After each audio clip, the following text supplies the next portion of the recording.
Hello guys, crack the QA interview with Java Python Interview Hub. Time to talk about what is the difference between verification and validation. So verification means are we building the product right? And while validation, are we building the right product? Alright. So the explanation of verification, reviewing documents, plans, code without execution.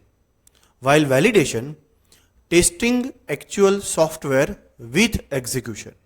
The purpose, verification is prevention while validation is detection. Importance, both are essential in SDLC. Want some more comparison like this? Subscribe to Java Python Interview Hub. Thank you very much guys.